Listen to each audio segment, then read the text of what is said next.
Hello, everyone, and welcome again to the Unfound Podcast Channel on YouTube. I am, of course, Unfound's host, Ed Densel. I hope everybody is doing well out there. As the title suggests, I'm going to go over the location and surrounding area, all of it concerning the disappearance of Layla Santanello. This is an episode that came out on May 16th of 2025.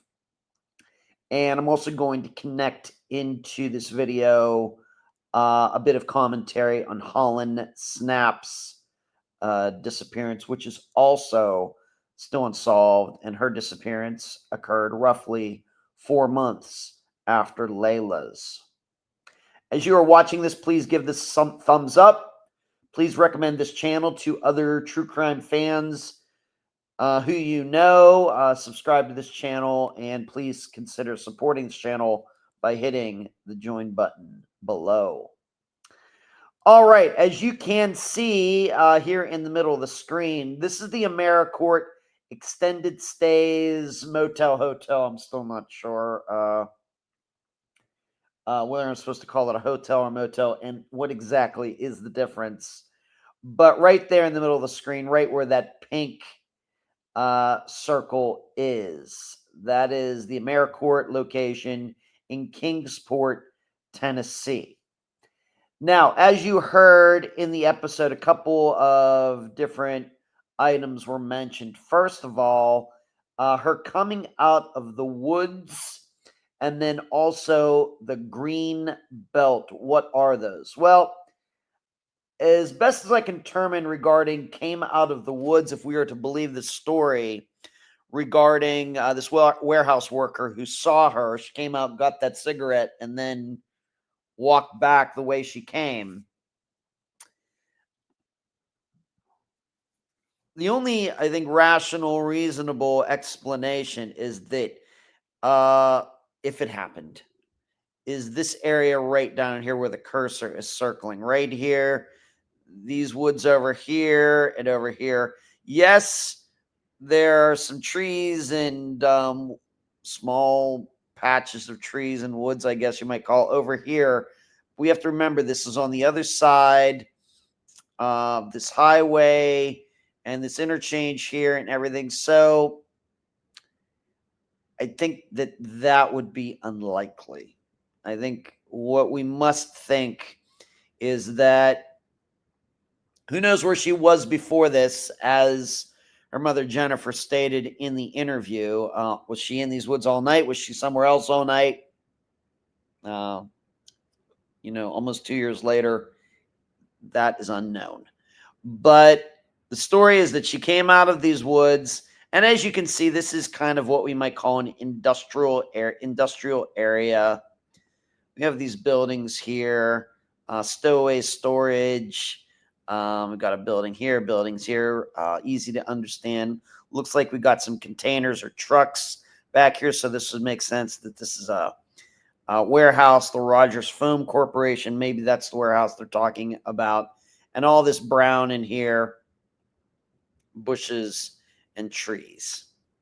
So I'm thinking that she came out of here. If this happened, there was some worker maybe out here catching a cigarette behind the building, hanging out at lunchtime or before going into work, and they encountered each other, and then she went back the way she came. Now, what about this green belt? The green belt is this little thin gray line that goes down here, like seeing with this Reedy Creek and everything. This is the green belt right here. It goes along, I guess, this Reedy Creek. And in fact, if I am to put in, let's do it this way just to show all of you. If I'm just to put the green belt, Kingsport green belt, Kingsport green belt, Kingsport, Tennessee, and we'll put it at walking. You see this once again, it takes you over here, but this is this green or this gray line that I've already diagrammed right here. Many cities have created paths like this, even going back to my home state of Pennsylvania, Western Pennsylvania, where they used to have a lot of train tracks. They've pulled out all of the railroads in that area because they were servicing the steel mills that a lot don't exist anymore. And they've turned those into trails for biking, hiking, walking, whatever. So this may be a situation similar to that. So let me get all that clutter off of there. So this is this line right here. And it's right next to these woods. The issue, as was stated in the episode, nobody saw Layla on this path. Now, was she avoiding people? Were people not paying attention? Was nobody on the path at that time? I guess those are all possible. All we have is the fact that nobody ever came forward.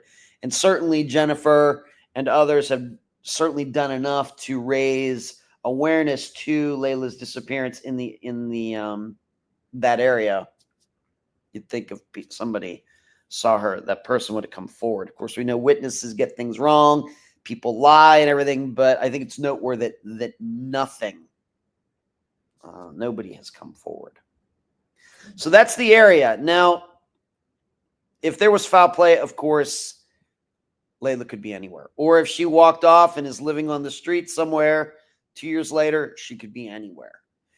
But if she did walk off and something happened, whether she overdosed or something, maybe it's hard to say at this point.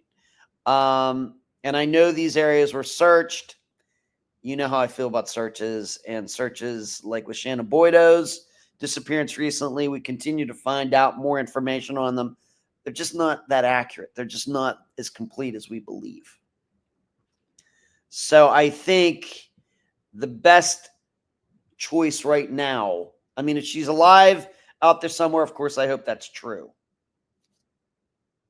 But if she's not, I have to think that she is just somewhere on this screen somewhere.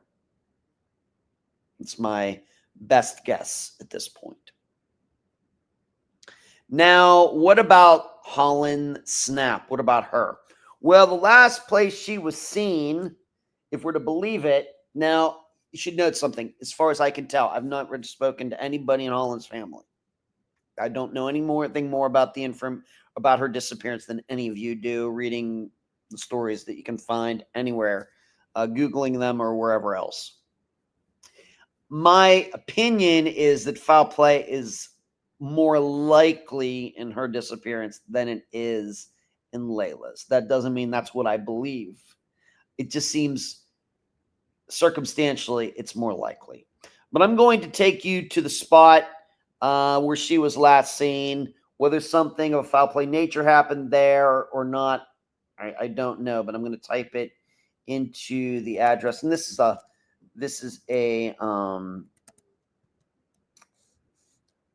public information. Let me make sure I get this right.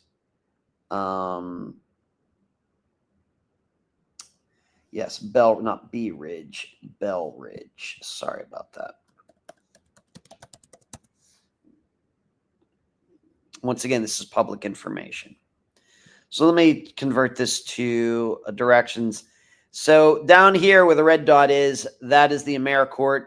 Up here is Bell Ridge, where Hollyn was last seen. There are allegations that some days before she went missing, she had been assaulted by a person who lives on Bell Ridge Drive.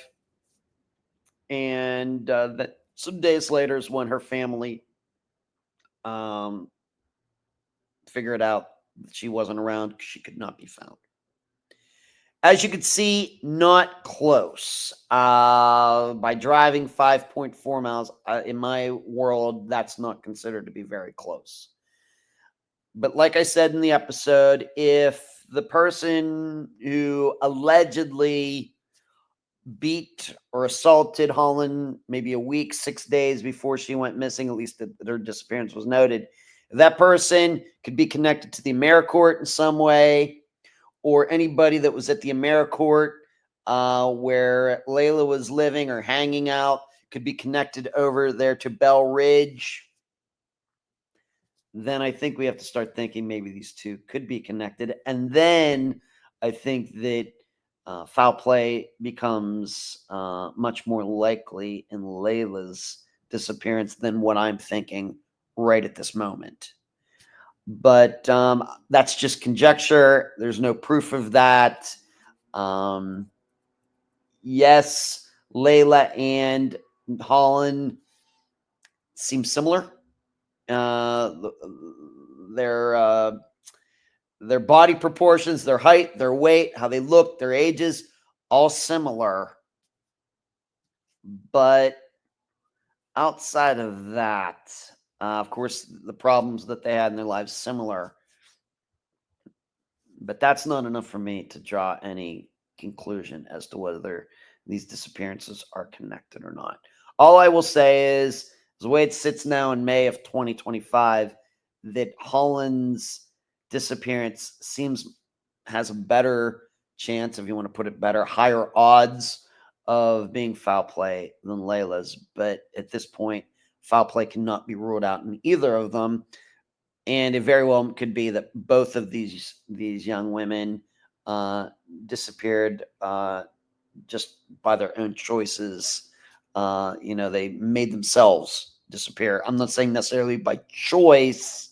Necessarily, I'm not saying they wanted to disappear, but nobody else had a hand in their disappearances, is the way I'll put it.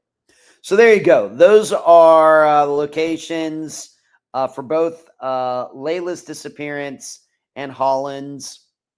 Up to you to determine what you think about either of them and whether they're connected, they're not connected, the likelihood of foul play or not foul play, an accident, an overdose, or maybe they're both out there still alive. Of course, we hope that. And that's all I have to say for today. Please, once again, consider joining this channel by hitting the join button below, subscribe, like this video, share it with other true crime fans who you know, and I'll talk to you again very soon. Thanks for watching.